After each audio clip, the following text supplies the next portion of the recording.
کہ فطرت کا لفظ ہم نیچر کے ترجمے کے طور پر اختیار کرتے ہیں، لیکن جب ہم انسان کی بات کریں گے تو، اور چونکہ ہم ذرا مضامین کو کھول رہے ہیں تو اس موقع پہ اس چیز کی وضاحت بہت ضروری محسوس کرتا ہوں میں، کہ جن کو عام طور پہ ہم نیچرل ٹینڈنسیز کہتے ہیں، جو بھی ہماری ہیں اپنی، یعنی جو ہماری جسمانی ضرورتیں ہیں یا جسے ہم ارجز کہہ سکتے ہیں، تو وہ تو جبلت کے کھاتے میں آئیں گی، ایون ان سے پیدا ہونے والی ڈیزائرز بھی جبلی ضرورتیں کے ذیل میں ہی آئیں گا۔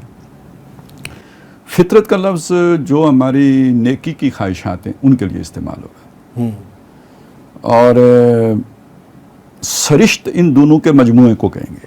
اچھا، جب یہ دونوں آپس میں گد کے ایک یعنی یوں سمجھے کہ ملا جلا ایک شے بن جائیں گی، ملی جلی شے بن جائیں گی، تو اب یہ اس کے لیے سرشت کا لفظ آ جائے گا۔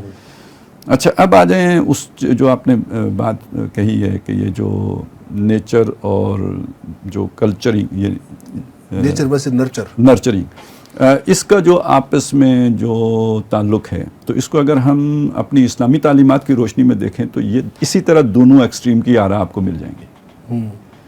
مثلاً آپ کو وہ حدیث بھی مل جائے گی کہ احد پہاڑ اپنی جگہ سے ہٹ سکتا ہے، انسان اپنی فطرت سے نہیں ہٹ سکتا ہے، ٹھیک ہے؟ اور آپ کو یہ حدیث بھی مل جاتی ہے، اور بہت معروف ہے، لوگوں کو پتہ ہے اس کا، کہ ہر پیدا ہونے والا بچہ فطرت سلیم پہ پیدا ہوتا ہے، یہ اس کے ماں باپ ہیں، یعنی وہی ماحول ہے کہ جو اسے یہودی، نصرانی یا مجوسی بنا دیتے ہیں۔ تو اب ایک طرح کی کنٹرڈکشن وہاں بھی نظر آ جائے گی آپ کو۔ آپ نے بتایا کہ آپ کے ہاں بھی یہ بحث ہے اور دونوں طرف مضبوط دلائل موجود ہیں، تو اس میں پہلی بات تو یہ ہے کہ یہ جو قرآن کی آیت بھی ہے نا شاکلہ والی تقریباً وہ سرشت کے معنوں میں آتی ہے، اچھا، وہ دونوں چیزوں کے مجموعے کے معنی میں آئی گی۔ صحیح۔ اور اس کے لیے فطرت اللہ التی فطر الناس علیہا ہے، تو وہ تو پھر اس کے سپورٹ میں چلی جائے گی کہ فطرت بدل نہیں سکتی، ٹھیک ہے نا، کہ اللہ کی فطرت وہ ہے جس پر اس نے انسانوں کو بنایا، اور وہ چونکہ تبدیل نہیں ہوتی تو یہ پھر کیسے تبدیل ہوگی، تو وہ تو پھر اس کے حق میں چلی جائے گی۔ اس لیے میں نے وہ چونکہ ایک طرف جاتی ہے تو میں نے وہ جو دونوں طرف باتیں جاتی ہیں وہ آپ کے سامنے رکھی۔ تو اس میں عام طور پہ چیز جو سمجھ میں آتی ہے وہ یہ ہے کہ جو کنسپچول چیزیں ہوتی ہیں ان کو اس طرح ڈیفائن کرنا ممکن نہیں ہوتا جیسے ہم کسی کنکریٹ آبجیکٹ کو ڈیفائن کر لیتے ہیں۔ تو اس کے بارے میں ہمیشہ دو اینڈز بتائے جاتے ہیں اور ان کے درمیان کی حقیقت پائی جاتی ہے۔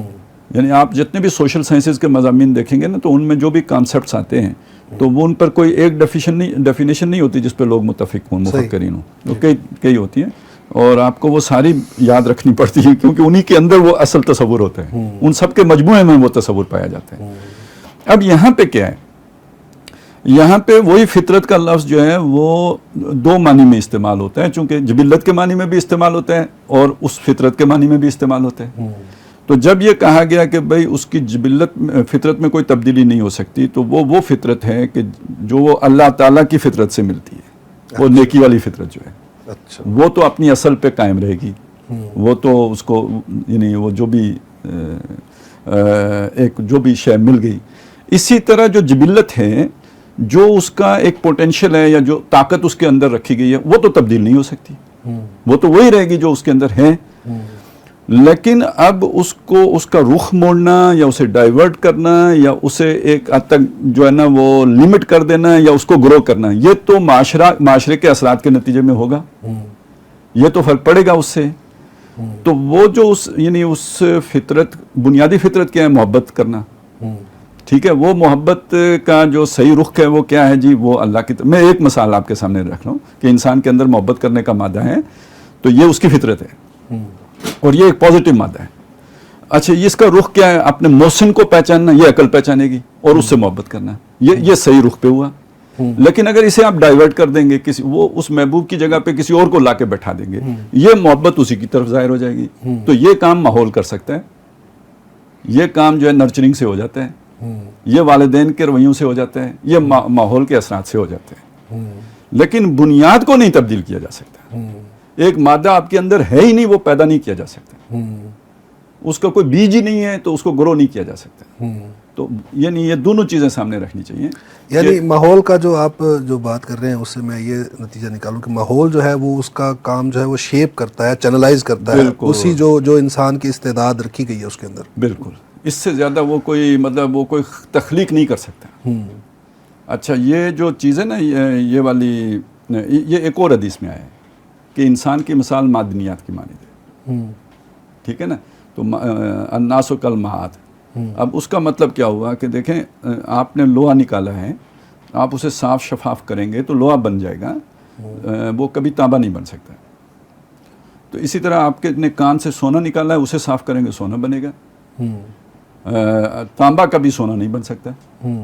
تو انسانوں کی یہ والی جو جبلت ہے نا کہ جو ان کی بیسکس جو رکھی گئی ہیں وہ تو نہیں چینج ہو سکتی, وہ تو وہی رہیں گی. تو وہ احد کا پہاڑ نہیں ٹل سکتا ہے, نہ وہ فطرت بدل سکتی ہے, لیکن انہیں شیپ کیا جا سکتا ہے, انہیں صاف کیا جا سکتا ہے, انہیں مزکہ کیا جا سکتا ہے, انہیں نشو و نما دی جا سکتی ہے, انہیں بلندیوں تک پہنچایا جا سکتا ہے. اس پوٹینشیل جس پہ کہ وہ پیدا کیا گیا, جس تقدیر پہ وہ بنایا گیا ہے, اس کو جو ہے نا اس کے جو ہے نا بلند ترین سطح تک جو ہے نا وہ اٹھا کے لے جایا جا سکتا ہے. یہ سارا کام ہوگا نرچرنگ سے. یعنی اگر کوئی بچہ اگر مینٹلی ریٹارڈیڈ پیدا ہوا ہے تو آپ جتنا بھی کر لیں, کوشش کر لیں, اس کو جو اس کی انٹلیکچوئل گروتھ ہے وہ اس لیول پر نہیں لے جا سکتے جو ایک نارمل بچے کی ہوتی ہے. تو پھر مطلب ماحول جو ہے وہ اگین ڈیپینڈنٹ ہوتا ہے کہ بھئی وہ جو انسان کی بنیادی استعدادات ہیں کہ وہ جو اس کی. اچھا خالد صاحب, آپ اس کو جو ہے نا اگر ہم ایک قدرتی عمل سے اس کی مثال لے لیں نا کہ فرض کریں بارش ہو رہی ہے, ماحول ہر طرف نمی ہے, پانی ہے, ہر طرف جو ہے نا وہ بارش کے اثرات ہیں.